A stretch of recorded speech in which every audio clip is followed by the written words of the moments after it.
Good afternoon, everyone. Welcome to today's review. We're going to talk about CPR exam 1 review.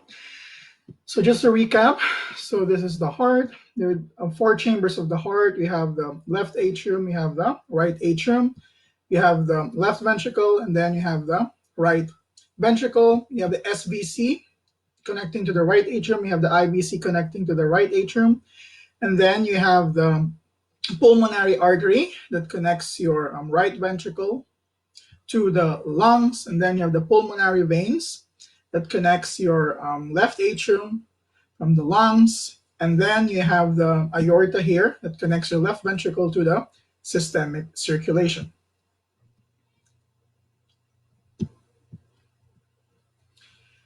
In terms of the anterior and posterior structures, the right ventricle is anterior, and the left atrium is posterior. Here you have the coronary arteries. So the coronary arteries, they drain to the coronary sinus. You have 2 coronary arteries. You have the left coronary artery and the right coronary artery. Important branches of the left coronary artery, you have the left circumflex artery, and then you have the left anterior descending artery. Important branches of the right coronary artery, you have the SA nodal artery, you have the marginal artery, and in 90% of people, the posterior descending artery comes off from the right coronary artery. That's why we call them right dominant. If the posterior descending artery comes off from the left coronary artery, we call it left dominant. So in terms of the coronary artery territories, the anterior wall and the anterior septum and the apex, it's supplied by the left anterior descending. The lateral wall of the heart is supplied by the left circumflex artery. The inferior wall and the inferior septum is supplied by the posterior descending artery. The most commonly occluded artery, it occurs in the left anterior descending, then followed by the right coronary artery, and then the left circumflex artery. Cardiac electrical system. So SA node is the pacemaker of the heart. It is usually supplied by the right coronary artery. So the signal transduction begins in the SA node. From SA node, it goes to the AV node. From AV node to the bundle of His, and then to the left and right bundle branches to, and then to the Purkinje fibers. Take note, the location of the node. The SA node is located in the right atrial wall. The AV node is located in the interatrial septum, and the bundle of His is embedded in the interventricular septum.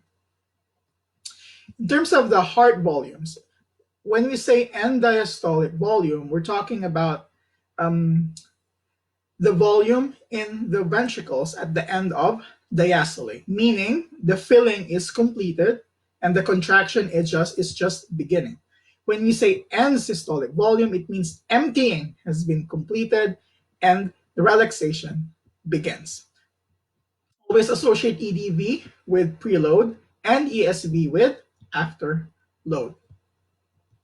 So we need to define some important terms. Stroke volume equals EDV minus ESV. Ejection fraction equals stroke volume divided by end diastolic volume, and cardiac output is equal to stroke volume times heart rate.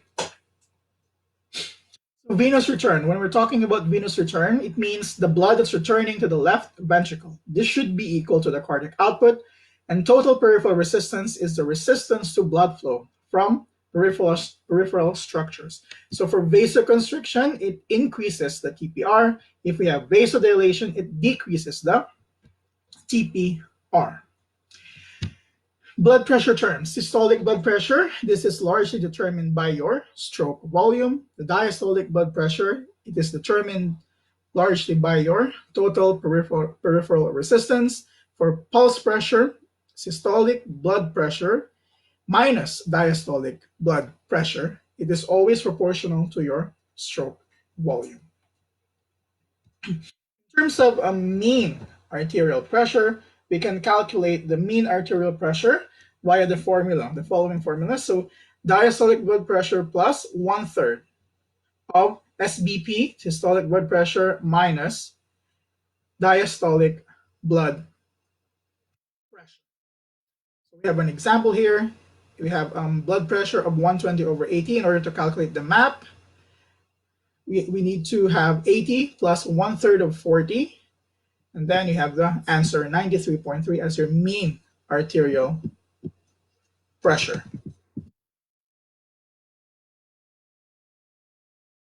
In terms of the cardiac output, this is a very important physiology and parameter. If you have more cardiac output, it means you have more work, right? So how are we going to calculate cardiac output? Cardiac output is equal to heart rate times stroke volume. It means if we have more beats per minute, it means the heart is working hard. More work. If you have more volume per beat, the heart is also working hard. So in other words, the more beats per minute the heart is doing, the more volume per beat that the heart is getting, it means you have more work. So there are different variables in determining cardiac output. You have the preload, afterload, contractility, and heart rate. Preload. What do I mean by preload? It means the amount of blood loaded into the left ventricle. Always associate preload with your end diastolic volume. It is also how much stretch is on the fibers prior to contraction. So the more preload you have, the more cardiac output that you're going to have. And also the more preload, it means the more work the heart must do. If the heart has more work, it means more oxygen is required. How am I going to increase a preload? You could do a couple of things. You could add volume via IV fluids or blood transfusion. You can slow the heart rate.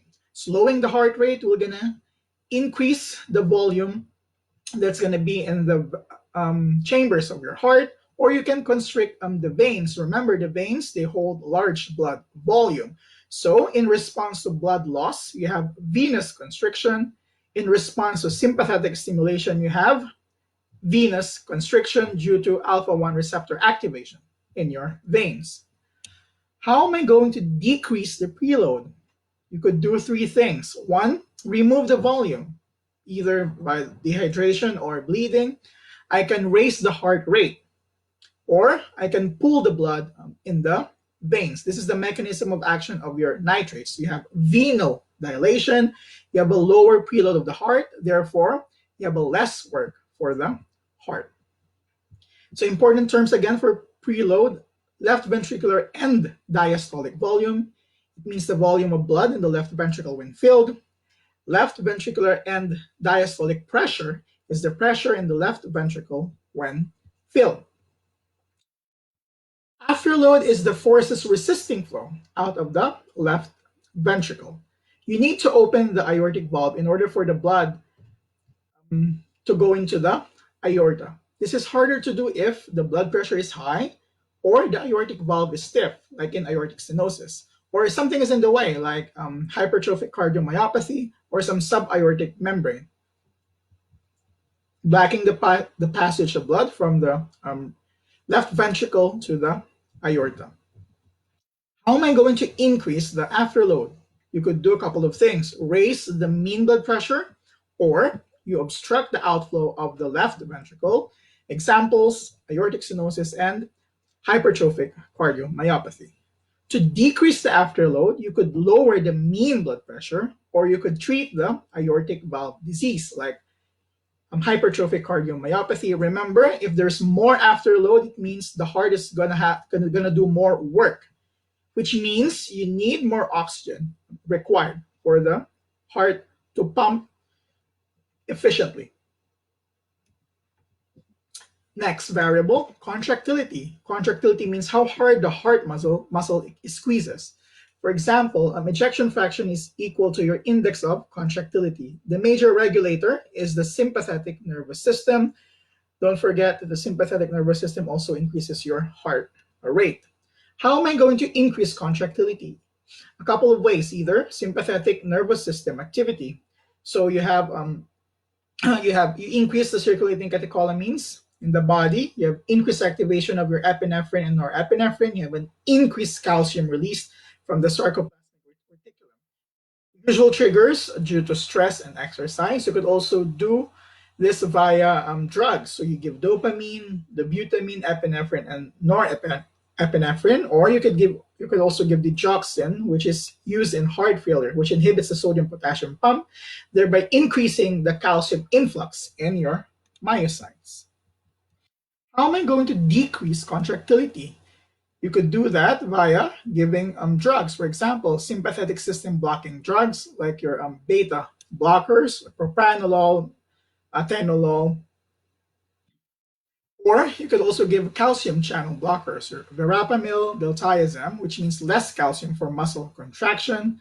Don't forget also that in heart failure, you have a decreased contractility of the heart due to a disease in your myocytes.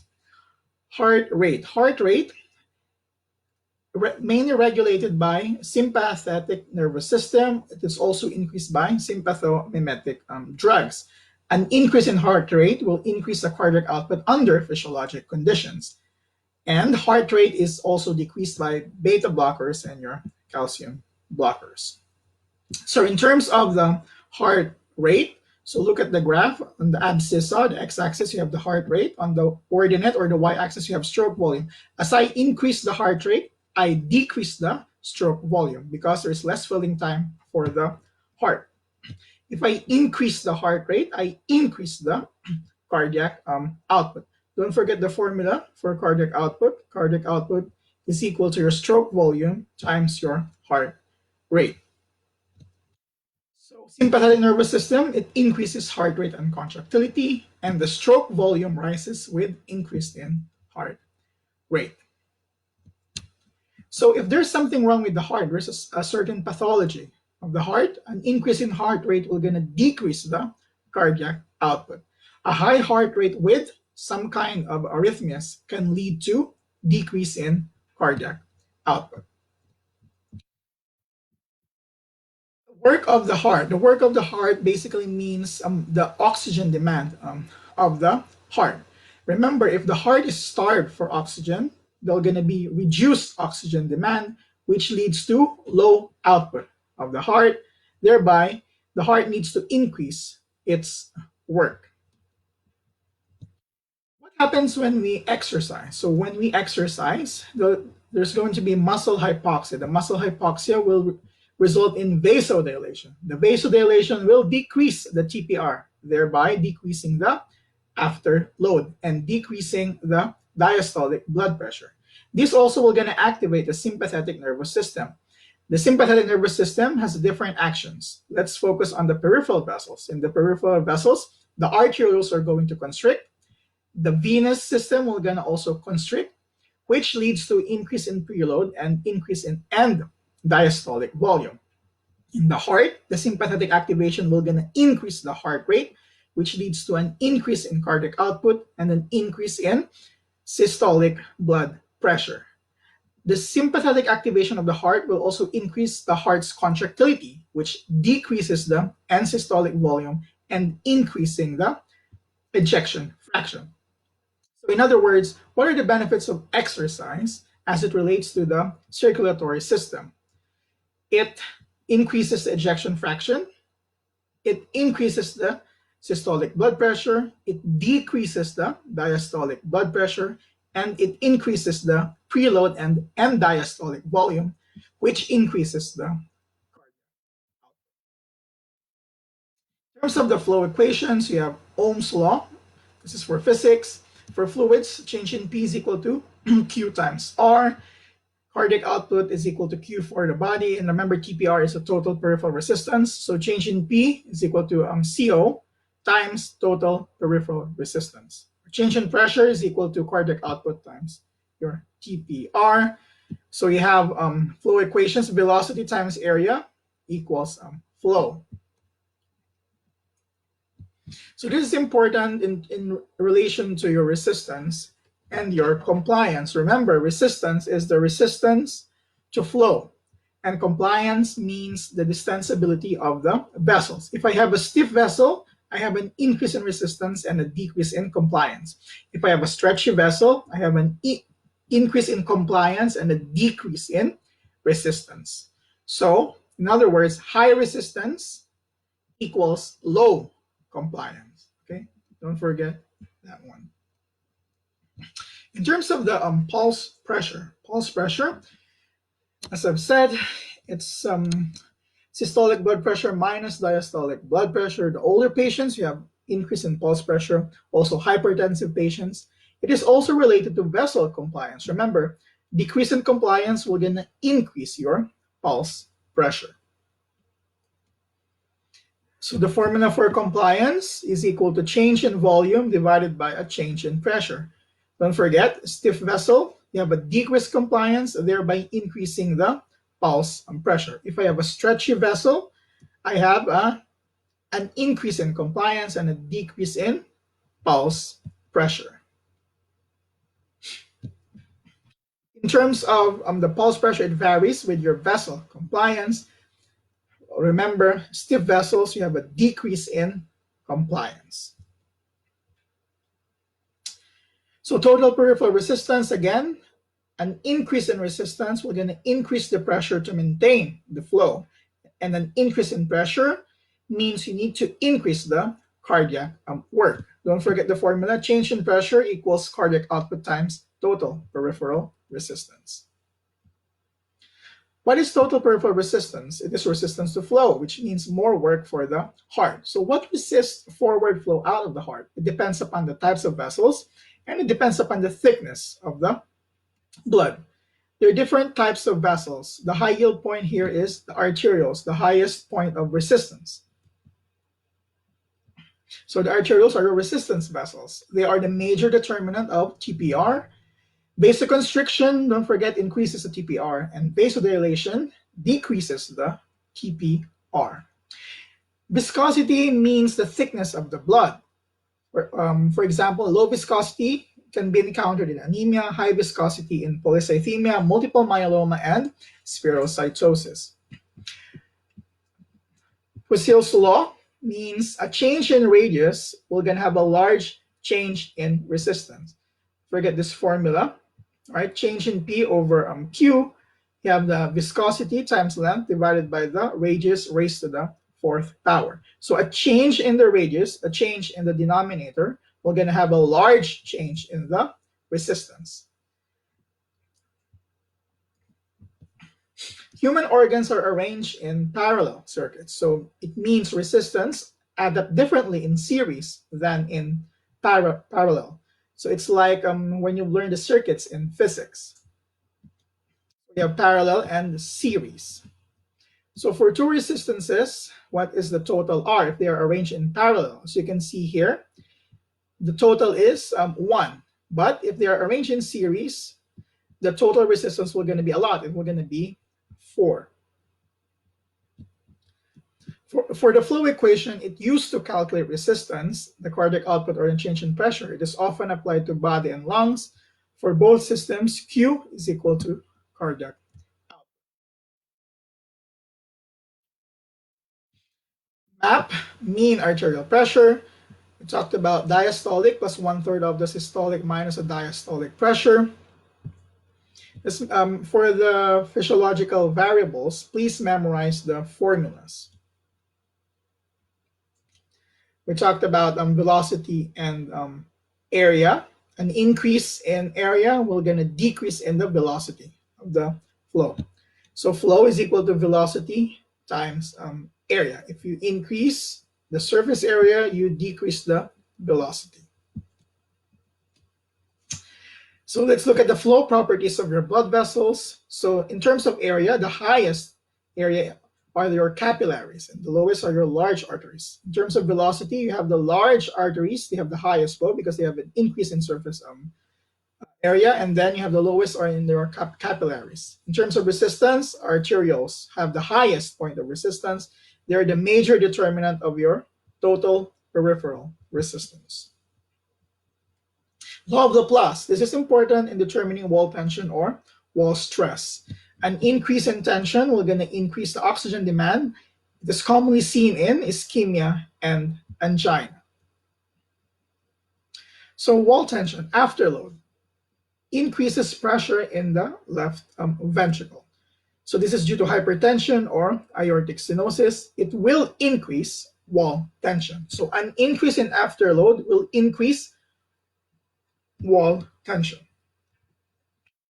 In terms of the preload, and it increases the radius of the left ventricle. So if I have any condition that increases the radius of the left ventricle, it will increase wall tension. So an increase in preload will also increase wall tension. How about hypertrophy? Hypertrophy is a compensatory mechanism due to increase in pressure and volume to the heart.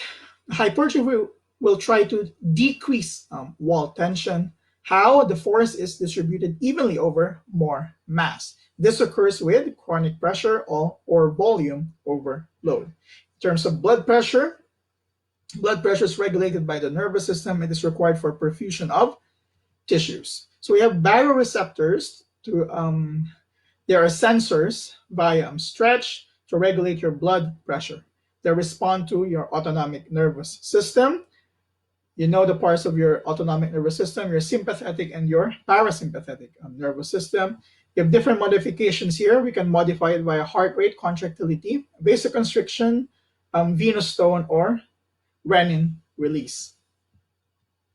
In terms of where they're located, they are located in the aortic arch and your carotid sinus. You have quick responses to changes in your blood pressure, rapid response via autonomic nervous system, and kidneys also play a part by renin release.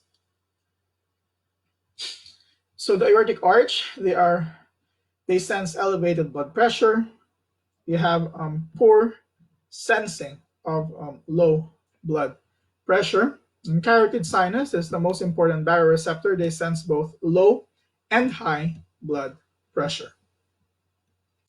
In terms of blood pressure control, so blood pressure, you have the aortic arch and the carotid sinus, which sends a signal to the brain, which either activates the parasympathetic or the sympathetic nervous system.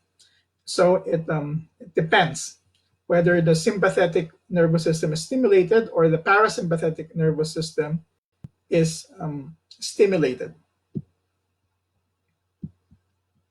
So let's see if there's an increase in blood pressure, what happens? You have stimulation of the aortic arch and carotid sinus, your baroreceptors, which increases the parasympathetic nervous system. So the increased activation of the parasympathetic nervous system can lead to venodilation and arteriodilation. So the veins are going to dilate, the arteries are going to dilate. It will also decrease in heart rate by decreasing the contractility of the heart. An increase in blood pressure will going to also activate your kidney. Kidney will going to release renin and therefore decrease salt and water retention. In terms of hemorrhage, I have a decrease in blood pressure. It activates my baroreceptors, the aortic arch and the carotid sinus, which sends a signal to the brain, which leads to sympathetic nervous system activation, which leads to veins constricting, arteries constricting, and for the heart, increase in heart rate and increase in contractility. How about carotid massage? So a carotid massage, it means you trick the carotid sinus into thinking that you have increase in blood pressure. So the result is decrease in heart rate, vasodilation, and decrease in blood pressure. So in the vignette, they're going to say syncope while shaving or buttoning the shirt. This is due to the carotid massage. Carotid occlusion is the opposite of carotid massage. It tricks the carotid sinus into thinking you have a decrease in blood pressure. So this results in increase in heart rate, vasoconstriction, and increase in blood pressure. If I sever cranial nerve number 9, the glossopharyngeal nerve, what happens? It tricks the brain into thinking a decrease in blood pressure, which results in increase in heart rate, vasoconstriction, and increase in blood pressure. If I sever cranial nerve number 10, what happens? This is can be done via vagotomy. So I have unopposed sympathetic cardiac stimulation. The sympathetic innervation is gone by severing cranial nerve 10. So this results in increase in heart rate. So these are some of techniques. Carotid massage, I increase the blood pressure. So what's the result? Decrease in heart rate and decrease in blood pressure. If the carotid arteries are occluded, I have a decrease in blood pressure, so the mechanism will going to be increase in heart rate and increase in blood pressure. If I sever cranial nerve 9, I have a decrease in blood pressure. The result is increase in heart rate and increase in blood pressure. So as you can see here, the interpretation is opposite to the result. Why? Because the body tries to maintain balance. So the tries to compensate. So we have an activation of the compensatory mechanism, wherein an increase in blood pressure will always lead to the body trying to compensate by decreasing the heart rate and trying to decrease the blood pressure. And a decrease in blood pressure, the body will try to compensate by increasing the heart rate and increasing the blood pressure. In terms of regional blood flow in the epicardium, you have, these are your site of your coronary arteries, your left and right coronary arteries. Remember, the subendocardium receives the smallest amount of blood flow. So for the organs, the lungs, they have 100% of cardiac output goes to the lungs. In the liver, this is the site of the largest systemic blood flow. The kidneys have the highest blood flow by weight, and the heart, we have the largest oxygen consumption, 80%, right? And you have increased demand via vasodilation. So how are we going to regulate? Some tissue beds maintain constant blood flow. So an increase in blood pressure will get an increase in blood flow, which results in vasoconstriction, which reduces the blood flow. So you can use local metabolites to sense blood pressure. So the heart, the key controlling mechanism of the autoregulation of blood flow to the heart are the following: CO2, adenosine, and nitrous oxide. For the brain, it's CO2 and blood pH. For the kidneys, it's the blood pressure.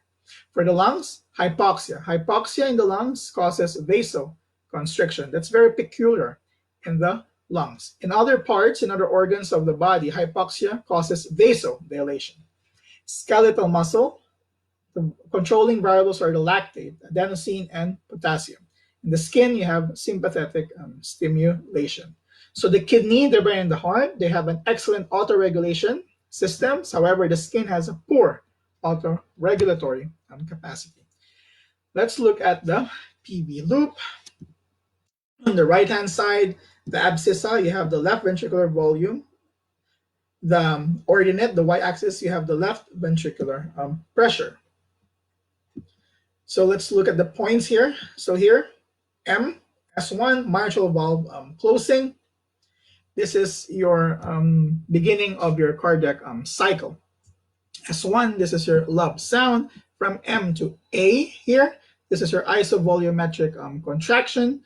A is the point where the aortic valve opens. From A to here, another A, this is your rapid ejection phase, your ejection phase. And then here at this point, the aortic valve closes. This is your S2 sound, this is your dub sound. From this point to this point is your isovolumetric relaxation.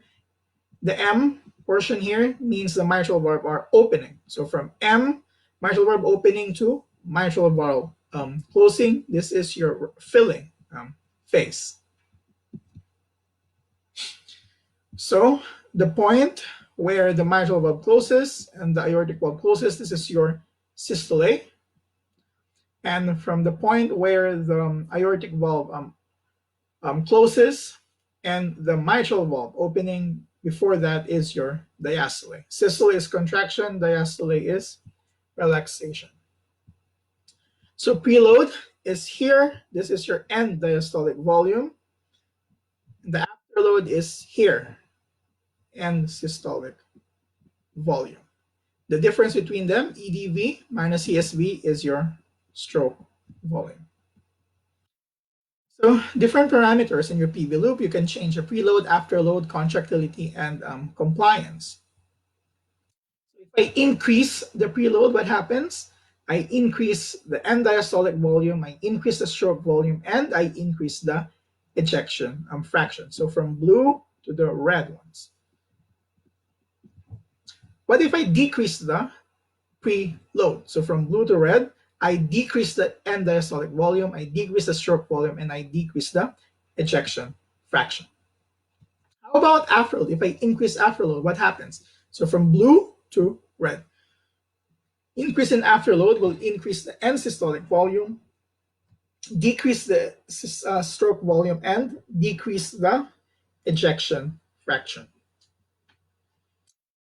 In terms of decreasing the afterload, what happens? From blue to red, I decrease the end systolic volume, I increase the stroke volume, and I increase the ejection fraction. So contractility changes. If I decrease the contractility from blue to red, what happens? I increase the end systolic volume, I decrease the stroke volume, and I decrease the ejection fraction. What if I increase the contractility of the heart from blue to red? I decrease the end systolic volume, I increase the stroke volume, and I increase the ejection fraction. How about decrease in compliance? So decrease in compliance from red here to blue. What happens? I decrease the end diastolic volume, and I increase the end diastolic pressure. So this is the work of the heart. So meaning the more area under the curve, it means more work. So commonly tested PB loops. Let's go each one of them. So we have aortic stenosis, mitral regurgitation, aortic regurgitation, and mitral stenosis. So for the aortic stenosis, we have this one, PB loop. For mitral regurgitation, don't forget you have isovolumetric contraction is disrupted here. The isovolumetric contraction is disrupted. Aortic regurgitation, the isovolumetric relaxation is disrupted from the blue to the red. Mitral stenosis, the ventricle can't fill properly. For Frank-Starling curve, the x-axis is your preload, the y-axis is your stroke volume. So it depends upon the shift, if it shifts left or right. So the normal is the black line. So if you have an increase in contractility or decrease in peripheral resistance, or a decrease in afterload, the curve shifts to the left. If you have a decrease in contractility and an increase in peripheral resistance or afterload, the curve shifts to the right. So, for example, contractility. How am I going to increase contractility via exercise or inotropes? Decrease contractility via MI or heart failure or any kind of pathology. In terms of peripheral resistance, how am I going to increase peripheral resistance via vasopressors and decrease it by vasodilators? Let's talk about the venous return curve. So the x-axis, you have the venous return or cardiac output. On the y-axis, you have the right atrial pressure. Here, the right atrial pressure, this is your mean systemic filling pressure. This is the pressure if the heart stops on your x-axis. Now, the normal one is the black line, okay? On the x-axis, let's look. What happens if I have venous constriction, or I increase the tone of my veins, or I increase the blood volume? The curve shifts to the right, to the green line, okay? What if I have a decrease in blood volume and decrease venous tone, or I have a venous dilation? The curve shifts to the left, all right?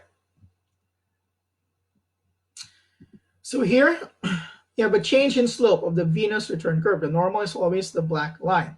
What if I have a decrease in total peripheral resistance? I have shift up with my y-axis, in my y-axis here. If I have an increase in total resistance, I go down the yellow line. So you have the same right atrial pressure, but you have different venous return or cardiac output in your y-axis. Okay, so a decrease in total peripheral resistance, you have an increase in venous return or cardiac output, shifting the curve up. If you have increase in total peripheral resistance, you have a decrease in venous return or cardiac output, and the curve shifts down in your y-axis. Okay, so no change in MSFP, a change in slope of venous return curve by shifting the TPR curve right or left. Now we're going to combine them, your Starling curve and your venous return. In terms of heart failure, the black line is a normal line. So what happens? The curve will shift to the right. So this is the normal. If I have heart failure, the curve shifts to the right here, which means I decrease the contractility, I increase the fluid volume, and I increase the TPR. If I have hemorrhage, so the normal is here, I shift to the left, downwards. So due to blood loss, I increase the TPR and I increase the contractility. In terms of exercise, so the black line is normal, I shift up, I move up the curve. Why? Because I decrease the afterload, I decrease the TPR, I constrict my veins, which results in increased contractility of the heart. So the net result in exercise is increase in cardiac output. If I was given vasopressor, I increase the afterload. So look at here, the normal's in the black line, you go down to the green line. So increase afterload, it alters your venous return curve and your Starling curve. So the net result is decreased in cardiac output. Let's look at the EKG. So P wave is your atrial depolarization, QRS, ventricular depolarization, and the T wave is your ventricular repolarization. So the conduction system from SA node to AV to bundle of His to left and right bundle tracts, then to the Purkinje fibers. So this is a normal EKG. You have 6 limb leads. You have lead 1, lead 2, lead 3, AVR, AVL, and AVF. You also have 6 precordial leads, V1, V2, V3, V4, V5, and V6. So in terms of key principles, the waves, they represent repolarization and depolarization. As I've said before, EKGs have 12 leads, 6 limb leads, and 6 precordial leads. If there's an electrical activity towards the lead, you have an upward deflection. If there's an electrical activity away from the lead, you have a negative deflection. So pacemaker SA node is dominant pacemaker of the heart, commonly supplied by the right coronary artery. The other pacemakers exist, but are slower. So if the SA node fails, others can take over, but as you can see, other pacemakers are slower than your AV node. Your AV node contracts the heart on 60 to 100 beats per minute. In terms of conduction velocities, the slowest conduction is through the AV node. Why? You need the ventricle to fill up properly. The fastest conduction is in your Purkinje fibers. How am I going to determine the heart rate? So 3 to 5 boxes between the QRS complex. So here you have the QRS complex. So it's usually between the 3 to 5 big boxes. Let's look at QRS axis. So you have QRS axis. You have Cartesian coordinate plane, 0 degrees, 180 degrees. You have negative 90 and positive 90, quadrant 1, 2, 3, and 4. The normal QRS axis is in between negative 30 here, and positive 90 degrees. This is the normal QRS axis. If I have a left axis deviation, we're going to be on the first quadrant here, from 0 to negative 90 due to ventricular rhythm. Right axis deviation is we're going to be on this side between positive 90 and positive 180 due to right ventricular hypertrophy. How am I going to determine the axis? So there's a quick method. First, you glance at the AVR. AVR, it should be negative. If it is upright, suspect limb lead reversal. So check the AVR, it should be negative, and this is how it looks like. negative deflection. Next, if leads 1 and 2 are both positive, axis is normal. So leads 1 and leads 2 should be positive. For left axis deviation, all you need is lead 2. Look at lead 2. Okay? So if lead 2, as you can see here, the axis, it's isoelectric, both positive and negative. So it is in between 0 to negative. And 30, this is physiologic left axis. For right axis deviation, all you need is lead 1. If it's negative, then it is in right axis deviation.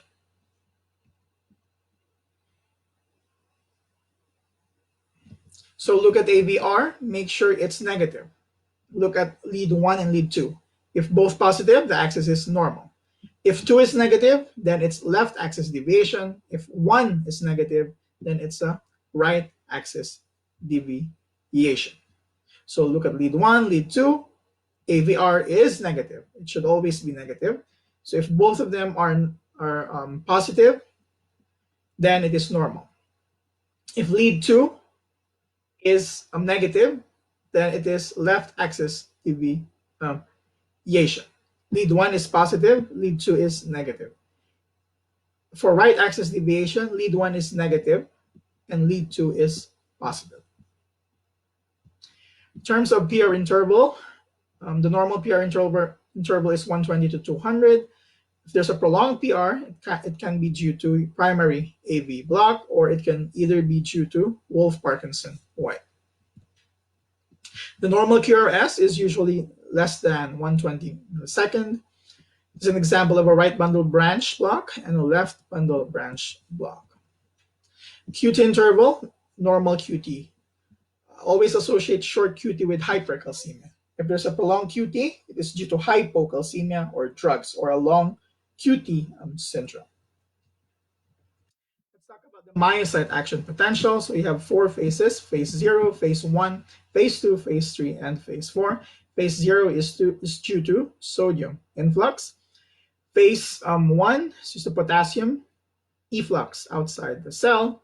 Then you have the plateau phase. This is your phase 2 due to calcium influx towards your myocyte. Phase 3, this is due to calcium efflux, calcium out of the cell. And then you have the phase 4, this is your resting membrane potential at negative 85 millivolts. So in terms of T waves, if I have a peak T wave, you can see here, peak T waves. What does it mean? It means hyperkalemia, or I have an early ischemia. A U wave, the origin is unclear. So after a T wave here, you can see there's a U wave. So it may represent repolarization of Purkinje fibers, but the high yield association is with hypokalemia. In terms of determining the normal sinus rhythm, look at lead 2 always, and then check if they have normal RR interval, usually 3 to 5 boxes. Let's see here, 1, 2, 3.5, that's normal. 1, 2, 3.5, that's normal. So this is normal sinus rhythm. Let's look at AFib, an EKG of AFib. Let's look at lead 2, right? Let's look at lead 2. Can you see any P wave? There's no P wave. QRS, there's nothing here. QRS, there's nothing here. QRS, there's no P wave. So this is your atrial fibrillation. Let's look at atrial flutter. Let's look at lead 2. All right. Lead 2, you can see here, it looks like a wavy appearance for your atrial flutter. For ventricular tachycardia, let's look at lead 2 again. Lead 2, there's nothing. There's no P, there's no T. It's only QRS. All right. So this is what it looks like in your EKG for your ventricular tachycardia. Again, ventricular tachycardia, lead 2. This is how it looks. It looks like a fence, right? So let's talk about the cardiac action potential. We talked about the myocyte action potential.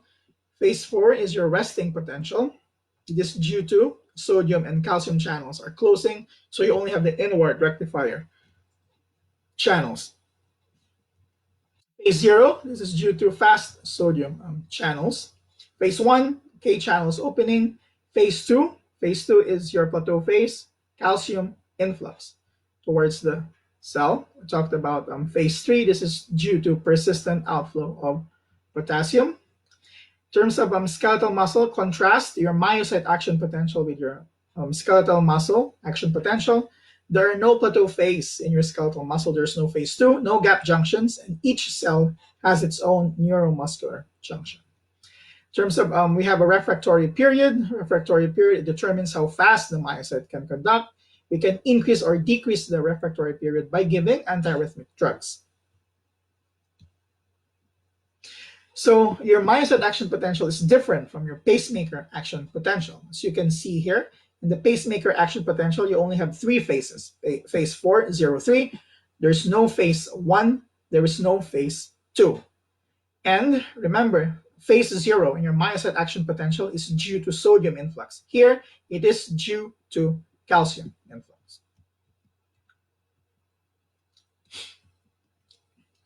First degree AV block. So let's look at lead 2.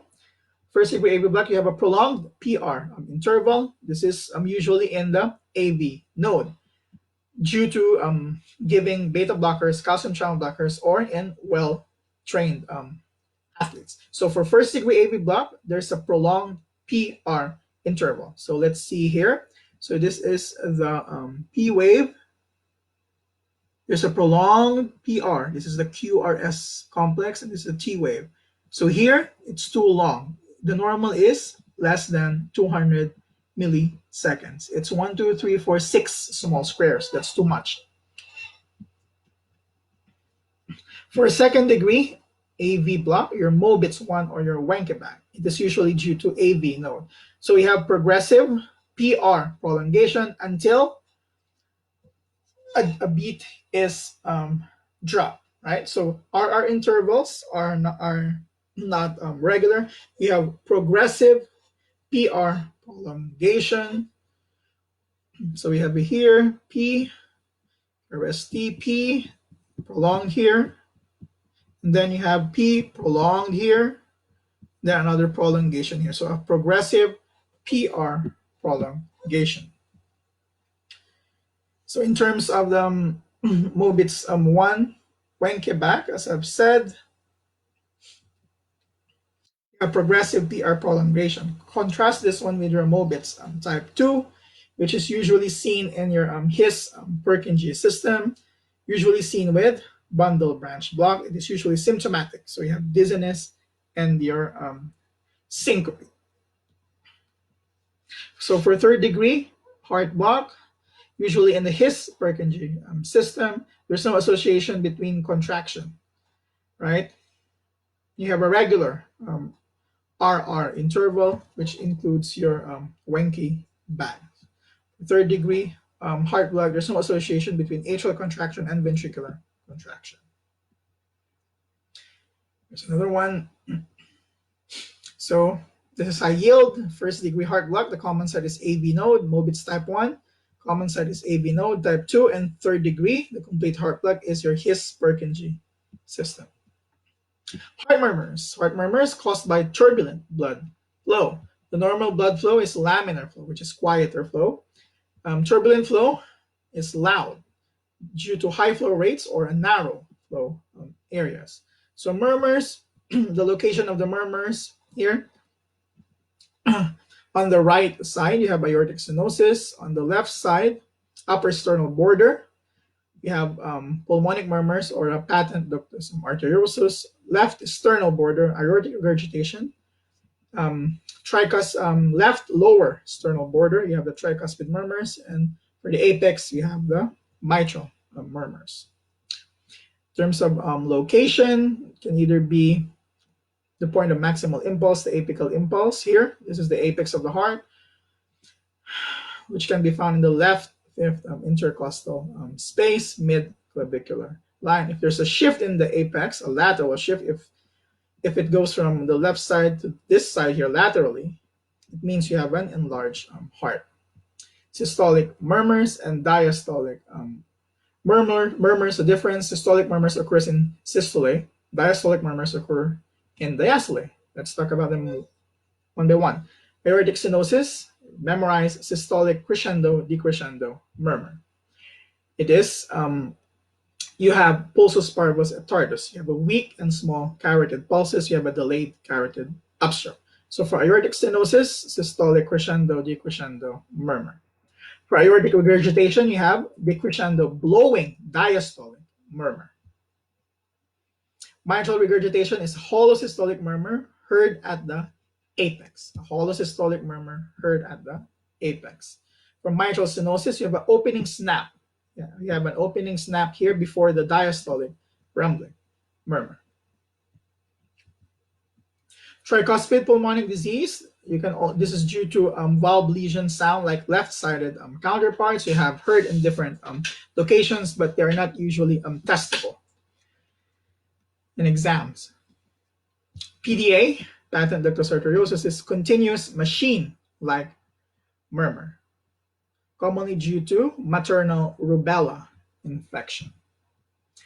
So what's the difference between S1 and S2? These are your normal heart sounds. S1 is your lub, S2 is your dub. S1 is the closing of your atrioventricular valves. S2 is the closing of your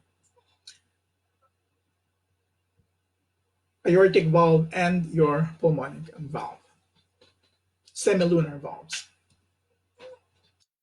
S1 and S2, as I've said, S1, mitral and intercostal valves closing, or the closing of your atrioventricular valve. S2, aortic and pulmonary valve closing, or the closing of your semilunar valves. Sometimes you can also see S3 and S4, and it is always pathological. These are your abnormal heart sounds. S3 is due to early filling sound, S4 is late filling sound. S3, commonly seen in acute heart failure. This is a very specific sign of high left atrial pressure. This is normal in pregnant women. Don't forget that. In S4, it is heard in patients with stiff left ventricle. So for example, in patient who has long-standing hypertension, right? So you have rapid late filling of left ventricle due to atrial kick. In terms of heart failure, you have high pressure in the venous system, you have increased jugular venous pressure, and you have capillary leak or pitting edema. Signs and symptoms, different. Contrast left heart failure with right heart failure. Left heart failure, you have orthopnea. You can't breathe lying flat. Right heart failure, you have lower extremity edema. You have liver congestion. Okay? So left heart failure, orthopnea. You can't breathe lying flat. You have pulmonary edema. Right heart failure, you have systemic. You can have lower extremity edema and liver congestion. Look at the primitive heart, truncus arteriosus, you have bulbus cordis, primitive ventricle, and primitive atrium. So please note the adult derivative of each, which is nicely summarized in this slide. Sinus venosus, the left horn becomes the coronary sinus. The confluence of the venous system in the heart, they all go to the coronary sinus. On the right, you have the right horn of the sinus venosus. It becomes smooth right atrium or your sinus venarum.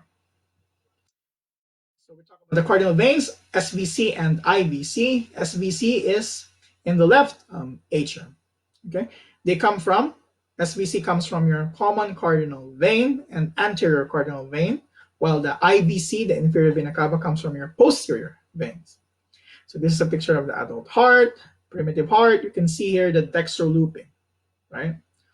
Dextro looping of your heart.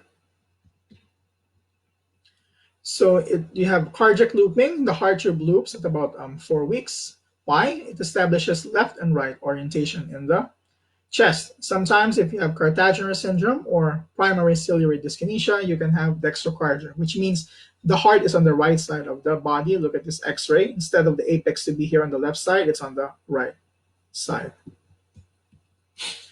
How does the ventricular septum form? So you have the muscular ventricular septum. The twisting of the aorticopulmonary septum will result in the formation of the membranous septum. So aorticopulmonary septum, it will gonna twist, all right, and then it fuses with the muscular septum. The fusion between them will lead to the formation of your ventricular septum. Where does this muscular ventricular septum? Endocardial cushions. If it doesn't form, if the ventricular septum doesn't form, you have membranous VSD or a muscular VSD. Don't forget endocardial cushion defects. You have ASD, VSD, most commonly seen in Down syndrome. Aorticopulmonary septum, it is formed from your neural crest cells. It separates aorta and your pulmonary arteries, and it fuses with your interventricular septum. The atrial septum, how does it form?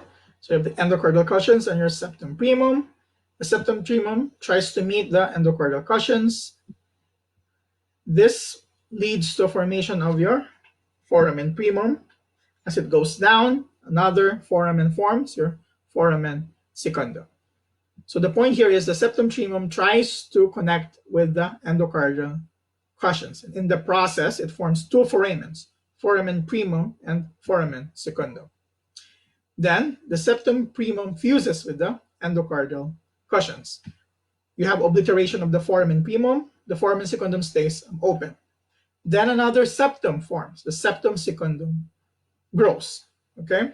But you still need the blood coming from the right atrium to go to the left ventricle.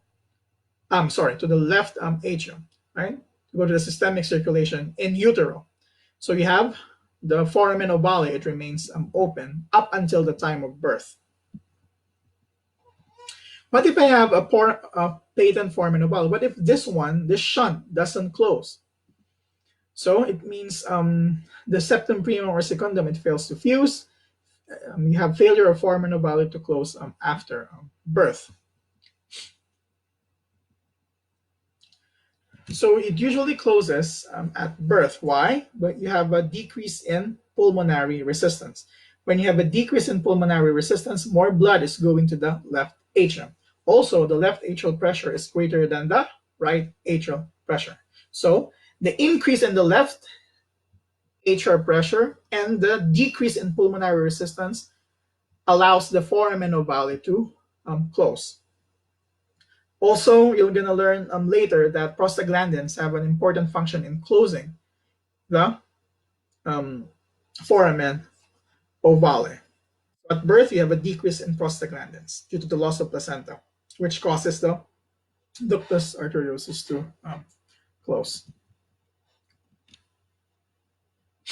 So in terms of ventricular septal defect, what kind of murmur can you hear? Harsh holosystolic murmur. ASD, you have atrial septal defect, wide fixed splitting of S2, or systolic ejection murmur. There are different kinds of ASD. Secundum type, it is the most common. And the primum type, commonly associated with Down syndrome. PDA, don't forget, continuous machine-like murmur. The ductus arteriosus, it shunts blood in utero from the left pulmonary artery to the aorta. It becomes ligamentum arteriosum in adults. If I want the PDA to stay open, I give prostaglandin. If I want it to be closed, I give endomethacin or an NSAID. Subset PDA is associated with congenital rubella syndrome. Characteristics: widened pulse pressure, differential cyanosis, and continuous machine-like murmur. So I give prostaglandin E1 to keep it open, and endomethacin or any NSAID to close the PDA. Asselmenger syndrome, this is due to uncorrected ASD or VSD. Patent foramen ovale, we talked about that one, the failure of foramen ovale to close after birth. This can lead to strokes in patients with DVT or pulmonary embolism.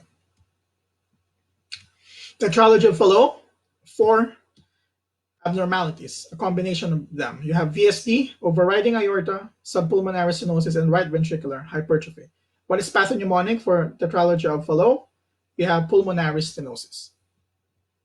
An X-ray of TOF, you have the boot-shaped heart here.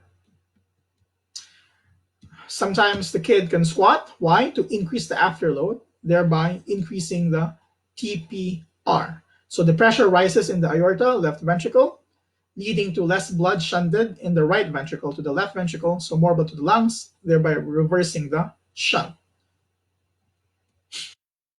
That spells sudden cyanosis, truncus arteriosus, failure of neural crest cells to drive formation of your aortico-pulmonary septum. This is almost always has VSD. Transposition of great vessels. So the aorta forms the anterior and rightward of pulmonary artery. The aorta arises from the right ventricle and the pulmonary artery from the left ventricle. So they're switched. The aorta, instead of arising from the left ventricle, it arises from the right ventricle, and the pulmonary artery, instead of arising from the right ventricle, it arises from the left ventricle. So it's just switching. Tricuspid atresia, no tricuspid valve at all. TAP VR, pulmonary veins draining to the venous system. Epstein anomaly, atrialization of right ventricular tissue. It can lead to right heart failure. This can be due to maternal lithium exposure. If the mother has a bipolar disorder and she's taking lithium, the baby can have Epstein's anomaly. Coarctation of the aorta. You can see here a narrowing of the aorta. This is an image. This is the narrowing of the aorta here. It's a congenital type. There are two types, preductal and postductal. Subtypes are based on the location of the ductus arteriosus. You have preductal coarctation before the ductus arteriosus, postductal coarctation. Preductal coarctation, right, after, before the ductus arteriosus, yes. And the postductal coarctation after the ductus arteriosus. So ductus arteriosus, it becomes ligamentum arteriosum in adults. So what happens if you have coarctation? You have collateral vessels. Signs and symptoms, you can have hypertension in your arms and weak femoral pulses. You have a brachial femoral delay.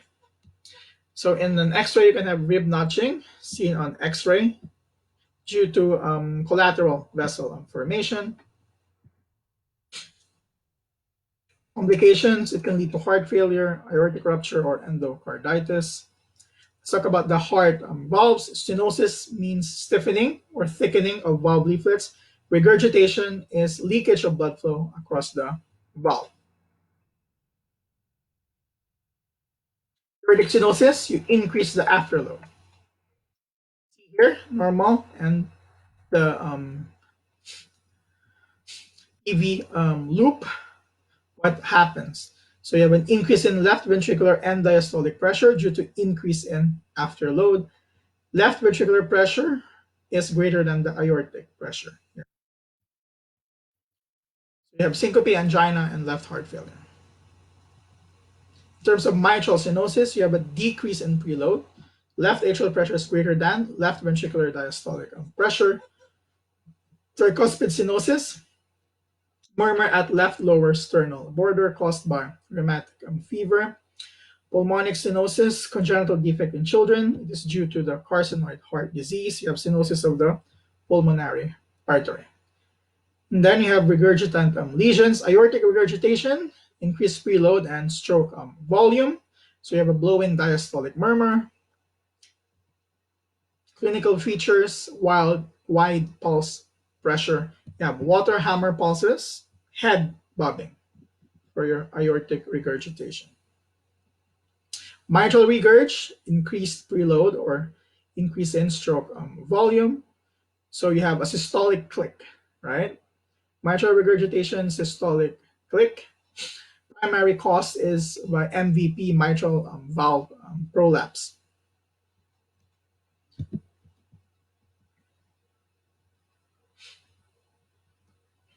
So clinical features for mitral regurg, you have hollow systolic murmur at the apex of the heart. For tricuspid regurg, this is due to endocarditis, classically IB drug users. Pulmonic regurg, you have a repaired tetralogy of Fallot, or it can be due to endocarditis or rheumatic heart disease.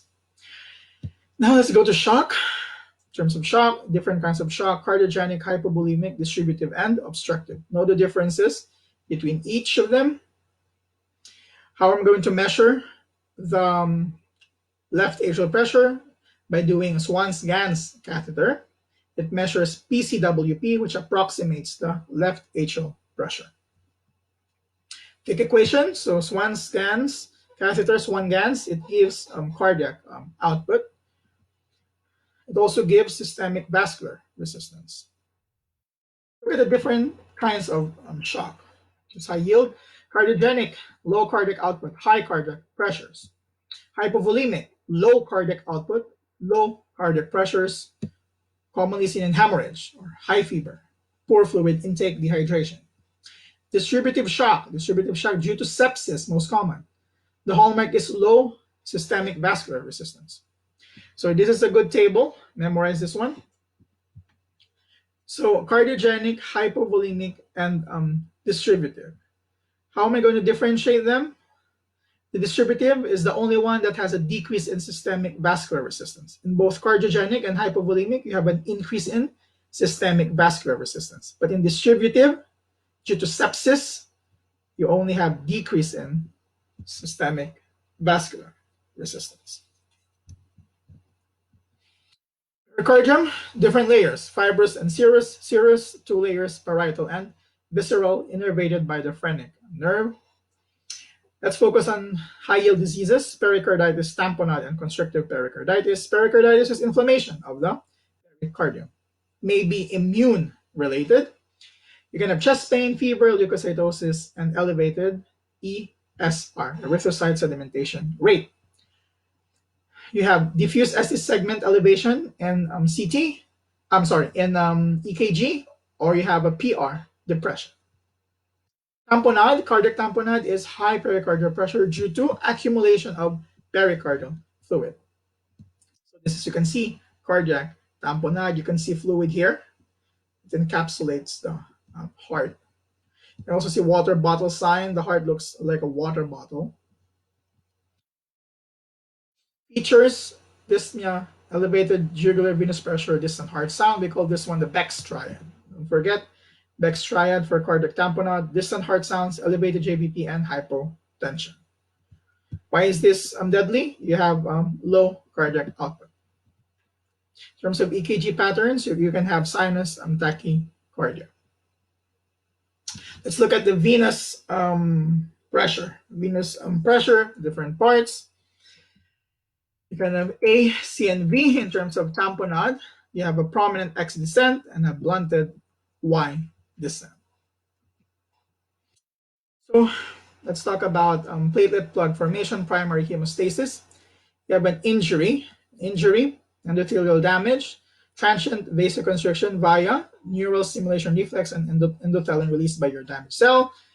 And then VWF, the von Willebrand factor, is released from viable platelet bodies and expressed on top of your exposed collagen. The platelet will gonna bind to the von Willebrand factor via GP1B receptor, and then the platelet will gonna release ADP and calcium. ADP, it helps platelets adhere to endothelium. It also binds to P2Y12, which induces GP2B3A expression at the platelet surface, which causes platelet aggregation. Okay, so platelet plug formation due to injury. You have an exposed collagen there. You have transient vasoconstriction. The platelet will gonna see the exposed collagen and the von Willebrand factor expressed at its surface. They will gonna bind. The platelet will gonna release ADP and calcium. Calcium is necessary for the coagulation cascade. ADP for adhesion of the platelet to endothelium and for activation of more platelets via induction of GP2B3A. This induction of GP2B3A leads to aggregation of more platelets. What binds GP2B3A of one platelet to another platelet? Fibrinogen. Okay, it binds the receptors and it links platelets together. So different. I need to focus on the pathology of this one. So if I have von Willebrand disease, right? If I have one Willebrand disease, what happens? I have a prolonged bleeding time. Okay, and it might also affect my prothrombin time. So increase in von Willebrand factor will lead to increase in PTT. Why? Because the von Willebrand factor, it acts or it protects factor 8 from your intrinsic pathway, right? So what happens here? You have no platelet aggregation with ristocetin cofactor assay. Okay, so please make sure note this order. No what happens with the bleeding time, platelet count, PT, INR, and PTT. Okay, so for von Willebrand disease, only bleeding time is increased and PTT is increased, right? And no platelet aggregation with ristocetin cofactor assay. Bernard-Soulier and Glassman. Bernard-Soulier is due to defect in GP1B. If I have a decrease in GP1B, I decrease platelet to von Willebrand factor adhesion. So decrease in platelet count and increase in bleeding time. For Glassman thrombasthenia, increase in bleeding time. Defect also in GP2B3A, which decreases the platelet to platelet aggregation. Okay. In terms of the coagulation pathway, so you have intrinsic pathway, and then you have the extrinsic pathway. The common pathway is your 10. Here is the common pathway. Intrinsic pathway, 12, 11, 9, 8, and then 10. The extrinsic pathway, you have 7 here. 7. From 10, you have 2, 1. All right. So in terms of coagulation disorders, hemophilia, A, B, or C. Hemophilia A is due to factor 8. Hemophilia B, deficiency of factor 9. Hemophilia C, deficiency of factor 11. So what happens? Increase in PTT. As you can see, these are all factors 11, 9, and 8. They're all in the intrinsic pathway. So you have an increase in your PTT. Right? So signs and symptoms, hemorrhage and hemophilia. If I have a vitamin K deficiency, I have increase in prothrombin time, PT, INR, and I have an increase in APTT.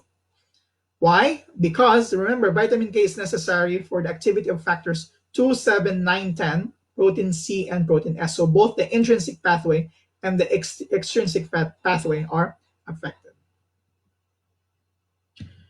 So these are just hereditary thrombosis. I think the high yield here is this protein C or S. Don't forget, protein C or S, they are anticoagulants. Okay, protein C cancels and protein S stops coagulation. So if I have a deficiency in protein C or S, I will have increased risk of thrombosis with hemorrhage. So I increase bleeding. As I've said before, vitamin K deficiency. Vitamin K is necessary for carboxylation, glutamic carboxylation. Okay, so vitamin K deficiency, carboxylation is necessary for carboxylation of glutamic acid residues, right? So different factors that depend on vitamin K. Factors 2, 7, 9, 10, protein C, and protein S. Next, we're going to talk about the arachidonic acid pathway. We're almost done. So membrane phospholipids to arachidonic acid, you have phospholipase A2. Arachidonic acid can be converted to leukotrienes or prostaglandins.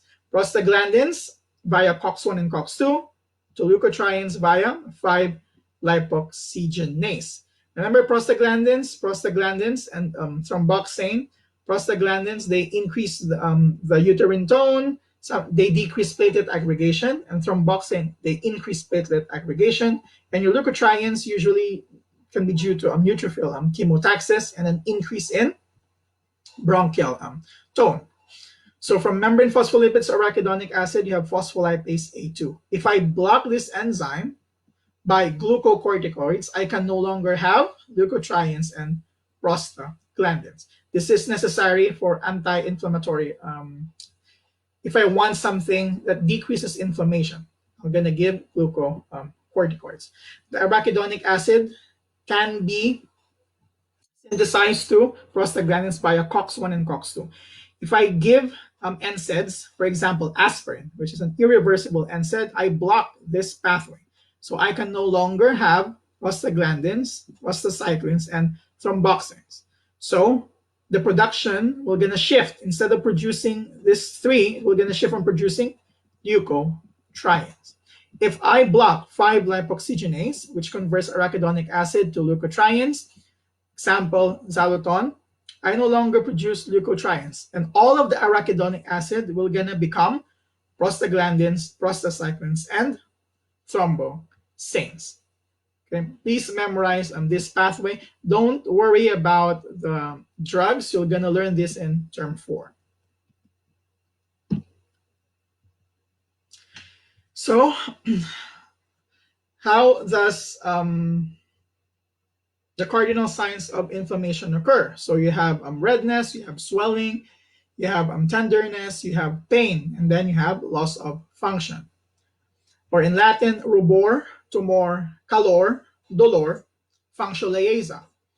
So first you have the skin. The skin is broken down, allowing access of pathogens and releasing of your PAMPs and your DAMPs.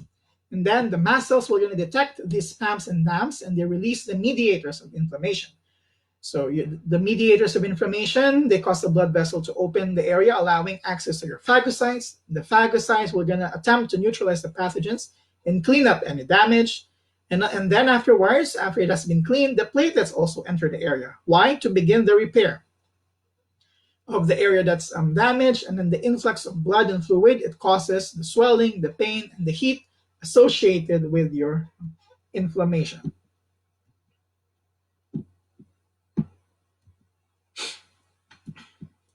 So don't forget pentose phosphate pathway, the pentose phosphate pathway, also called your HMP shunt. Why is this important? Why is this pathway important? For the production of your NADPH. And NADPH is important in getting rid of reactive oxygen species in your red blood cells.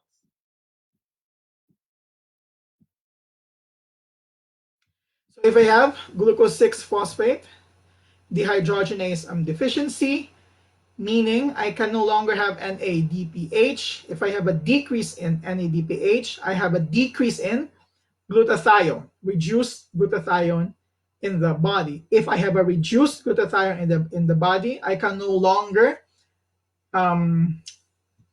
get rid of reactive oxygen species.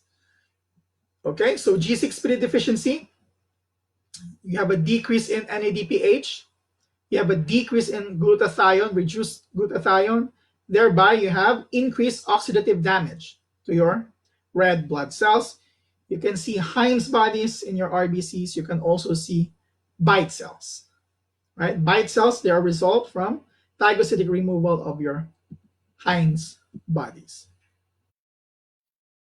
I think that's it for now. If you have any questions, you can always post on the Facebook page, or you can always DM me for questions. Good luck on your exam. Stay safe and healthy, and see you all next week.